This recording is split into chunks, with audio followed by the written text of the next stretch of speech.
But of course, we've been doing this for decades. Whenever a police officer is arrested and tried or even convicted in some instances, the structures of policing remain as violent, as repressive, as racist, as misogynist as they were before.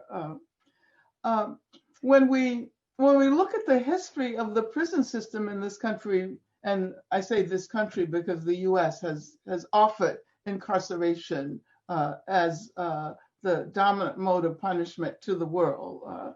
Whenever we look at the history of the prison system in this country, we realize that there have always been called for reforms, and reforms have been instituted. But the institution has become even more violent, even more repressive, even more racist. It has expanded. And of course, one of the critical aspects of the prison industrial complex today is immigrant detention, not only in the US, but in Europe, Australia, throughout the world.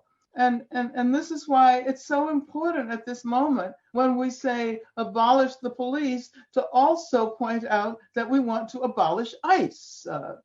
Um, so what if we reformulate the question and ask not about making prisons more humane or policing more effective, but what if we address the issues that are concealed by the presence of these structures of incarceration and policing? What if we ask, what would our worlds have to look like if there were no such institutions? What would our worlds have to look like if there were no prisons? What would they have to look like in order not to rely on racist structures of policing?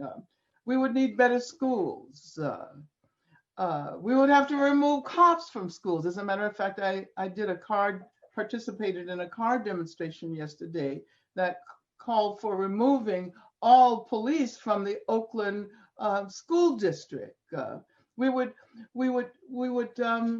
need better health care. We would have to deprivatize health care and housing and food, all of these simple issues. So looking at these issues through an abolitionist lens would also require us to use feminist approaches. And so we like to say abolition feminist approaches, because anti-racist, anti-capitalist feminism helps us to keep all of these issues in tension.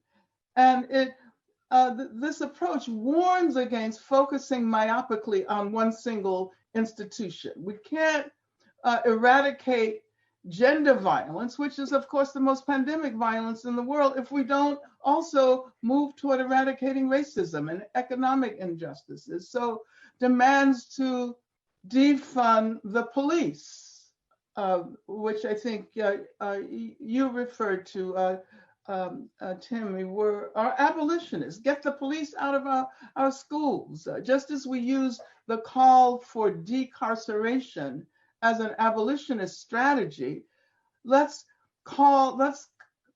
demand the shrinking of the police. But at the same time, we need to imagine new forms of security. What would security be like that is not based on violence? What would security look like interrelated with our needs for food and housing and healthcare and jobs and recreation and culture and so forth?